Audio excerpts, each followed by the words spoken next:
Hey, what's up YouTube? I just wanted to do another video, kind of a follow-up video to the last one that I did on my Taurus PT92 AF semi-automatic 9mm pistol that you see in front of you.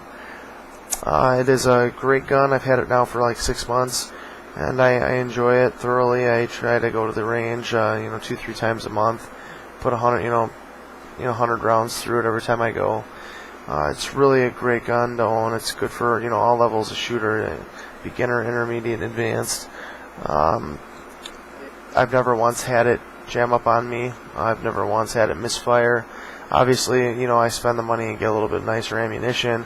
But even with the range I go to, they pack their own rounds, or load their own rounds rather, their own cartridges, and I just get I buy those, and I don't know how good the quality is, but I've never once had it misfire or anything. It's really a reliable gun. You pull the trigger, it's going to shoot. Do have custom grips on this. Obviously, the ones that came on this were like black, were like a wood grain grips.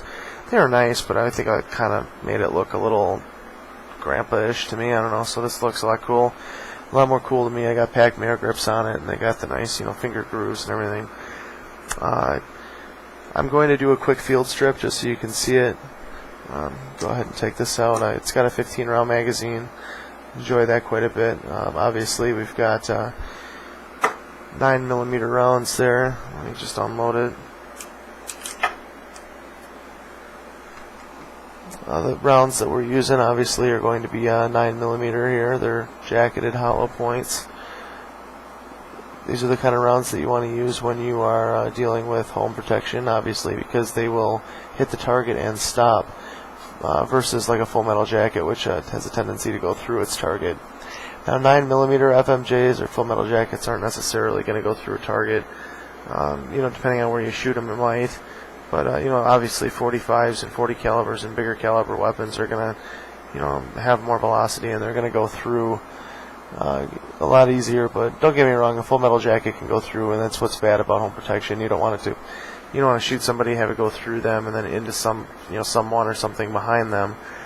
Plus, you get more stopping power with this, because obviously it's going to like balloon out when it's going to mushroom out when it hits its target, really creating that stopping power. And that's what you want to have in there. These are Winchesters.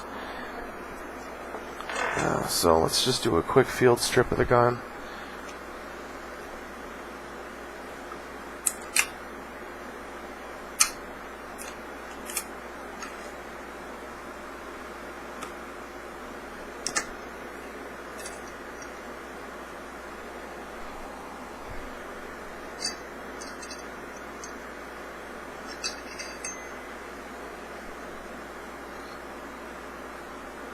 That's all there is to a field strip of that gun. That's all you ever got to do to clean it out. Always clean your guns too. I don't know. I'm sure a variety of people watch these videos, whether you're an expert a marksman, or you're just starting out. I remember usually I love to go to YouTube before I buy anything, just because you get to see stuff like this, before you buy it, and you get to hear some opinions and everything. But, always clean your guns. You always see in movies, people that, they're so hard asses, they're always cleaning their guns or whatever. But it's true, every time you shoot your gun, you should clean it.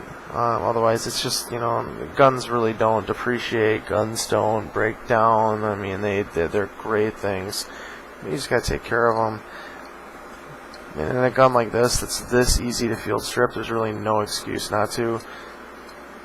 Even if this is really similar to like a Beretta M9, there's no excuse. Even if you're in the field, if you use a gun in the field, there's no excuse to not, slow down and, field strip your gun and clean it. Just take good care of it. There we go. Just in case you don't know what the parts are called, I suppose I should tell you. You've got you've got your slide, you've got your barrel, that just slides right in there. You've got your recoil guide rod and your recoil guide rod spring. Just like that. This is obviously the receiver in the frame.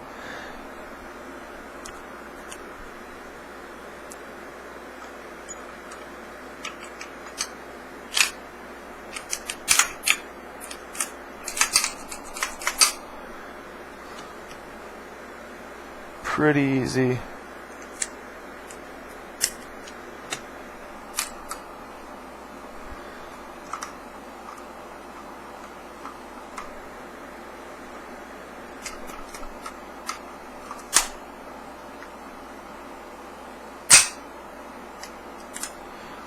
I always have a habit of decocking the weapon with my thumb, just actually pulling the trigger and releasing it, but this particular weapon has a decocker.